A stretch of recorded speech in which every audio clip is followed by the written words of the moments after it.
ಸರ್ಕಾರಿ ಮಾದರಿ ಪ್ರಾಥಮಿಕ ಶಾಲೆ 2ರಲ್ಲಿ ವಿಜ್ಞಾನ ಮತ್ತು ವಸ್ತು ಪ್ರದರ್ಶನ ಮಹಾ ಸರಸ್ವತಿ ಪೂಜಾ ವಾರ್ಷಿಕೋತ್ಸವ ಕಾರ್ಯಕ್ರಮ ಜರುಗಿತು. ಗದಗ ಜಿಲ್ಲೆಯ ಲಕ್ಷ್ಮೇಶ್ವರ ಪಟ್ಟಣದ ಸರ್ಕಾರಿ ಮಾದರಿ ಪ್ರಾಥಮಿಕ ಶಾಲೆ 2ರಲ್ಲಿ ಶಾಲೆಯ ವಿದ್ಯಾರ್ಥಿಗಳಿಂದ ವಿಜ್ಞಾನ ವಸ್ತು ಪ್ರದರ್ಶನ ಮಹಾ ಸರಸ್ವತಿ ಪೂಜೆ ವಾರ್ಷಿಕೋತ್ಸವ ಸಂಭ್ರಮದೊಂದಿಗೆ ನಡೆಯಿತು. ವಿಜ್ಞಾನ ವಸ್ತು ಪ್ರದರ್ಶನ ಕಾರ್ಯಕ್ರಮವನ್ನು ರಿಬ್ಬನ್ ಕಟ್ ಮಾಡುವ ಮೂಲಕ ಉದ್ಘಾಟಿಸಿದ ಸರ್ಕಾರಿ ಮಾದರಿ ಪ್ರಾಥಮಿಕ ಕನ್ನಡ ಹೆಣ್ಣು ಮಕ್ಕಳ ಶಾಲೆಯ ಪ್ರಧಾನ ಗುರುಗಳಾದ ಬಸವರಾಜ ಕುಂಬಾರ್ ಅವರು ಶಾಲೆಯ ವಿದ್ಯಾರ್ಥಿಗಳು ತಮ್ಮ ಬುದ್ಧಿಶಕ್ತಿ ಉಪಯೋಗಕ ವಸ್ತುಗಳಿಂದ ತಯಾರಿಸಿದ ವಿಜ್ಞಾನ ವಸ್ತು ಪ್ರದರ್ಶನವನ್ನು ಮಕ್ಕಳು ತಯಾರಿಸಿದ ಮತ್ತು ಅದರಿಂದ ಆಗುವ ಉಪಯೋಗಗಳ ಬಗ್ಗೆ ವಿದ್ಯಾರ್ಥಿಗಳಿಂದಲೇ ಮಾಹಿತಿಯನ್ನ ಪಡೆದುಕೊಂಡರು. ರಂಗೋಲಿಯಲ್ಲಿ ಅರಳಿದ ವಿಜ್ಞಾನ ಶ್ವಾಸಕೋಶ ಜೀರ್ಣಾಂಗ ಅನ್ನನಾಳ ರಂಗೋಲಿಯಲ್ಲಿ ತಯಾರಿಸಿದ ಚಿತ್ರವನ್ನ ತಮ್ಮ ಹರ್ಷವನ್ನ ವ್ಯಕ್ತಪಡಿಸಿದ್ರು. ತಮ್ಮ ಸಂತೋಷದ ಮಾತುಗಳನ್ನಾಡಿದ್ರು. ಶಾಲೆಯ ಪ್ರಧಾನ ಗುರುಮಾತೆಯರಾದ NH ಮುಚ್ಚಿಗಿ ಅವರು ಮಹಾ ಸರಸ್ವತಿ ಪೂಜೆ ವಿಜ್ಞಾನ ಮತ್ತು ವಸ್ತು ಪ್ರದರ್ಶನ ಕುರಿತು ಮಾತನಾಡಿದರು.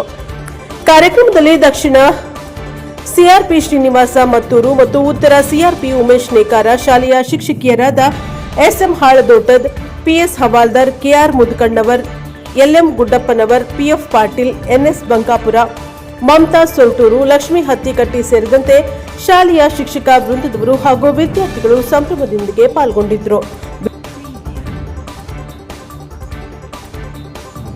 Bureau report Veeranna Hadapad, MKS TV4 Lakshmeshwar.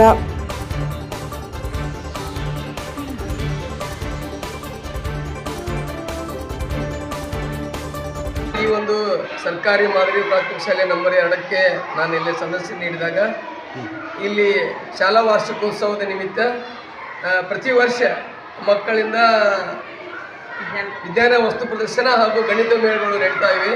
ಇವತ್ತಿನ ದಿವಸ ಈ ಒಂದು ಶಾಲೆಯಲ್ಲಿ ಮಕ್ಕಳಿಂದ ಲಭ್ಯ ಇರತಕ್ಕಂಥ ಸಂಪನ್ಮೂಲಗಳನ್ನು ಬಳಸಿ ವಿಜ್ಞಾನದ ಭಾಗಗಳಾದ ಭೌತಶಾಸ್ತ್ರ, ರಾಸಾಯನಶಾಸ್ತ್ರ ಹಾಗೂ ಜೀವಶಾಸ್ತ್ರಕ್ಕೆ ಸಂಬಂಧಿಸಿದಂತಹ ಎಲ್ಲ ವಿಜ್ಞಾನದ ಮಾದರಿಗಳನ್ನು ಮಾಡಿ ಮಕ್ಕಳ ಅದರ ಬಗ್ಗೆ ಸಾಕಷ್ಟು ವಿವರಣೆಯನ್ನು ಇಲ್ಲಿ ನೀಡಿದ್ದನ್ನು ನೋಡಿ ನನಗೆ ಬಹಳಷ್ಟು ಸಂತೋಷ ಆಯಿತು. ಜೊತೆಗೆ ಜೀವಶಾಸ್ತ್ರದ ಹೃದಯಕ್ಕೆ ಸಂಬಂಧಿಸಿದ ಭಾಗಗಳನ್ನು ಅವರು ರಂಗೋಲಿ ಮುಖಾಂತರ ಅವ್ರಿಗೆ ಹಾಕಿದ್ದು ನೋಡಿ ನಮಗೆ ಸಂತೋಷ ಸ್ಥಿತಿ. ಇದೆಲ್ಲ ನೋಡಿದ್ರೆ ನಮ್ಮ ಸರ್ಕಾರಿ ಶಾಲೆಗಳು ಇವತ್ತಿನ ದಿವಸ ಖಾಸಗಿ ಶಾಲೆಗಳಿಗೆ ಶೆಡ್ ಹೊಡೆದು ತಮ್ಮ ಒಂದು ಕೇವಲ ವಿಜ್ಞಾನ ಪ್ರದರ್ಶನಕ್ಕೆ ಅಷ್ಟೇ ಸೀಮಿತವಾಗಿರದೆ ಕಲಿಕೆಯಲ್ಲಿ ಸಹಿತ ಶೈಕ್ಷಣಿಕ ಗುಣಮಟ್ಟವನ್ನು ಹೊಂದುವಲ್ಲಿ ಮುಂದುವರೆದಿದೆ ಅಂತ ಹೇಳಿ ನಾನು ನನ್ನ ಅಭಿಪ್ರಾಯವನ್ನು ವ್ಯಕ್ತಪಡಿಸ್ತೇನೆ.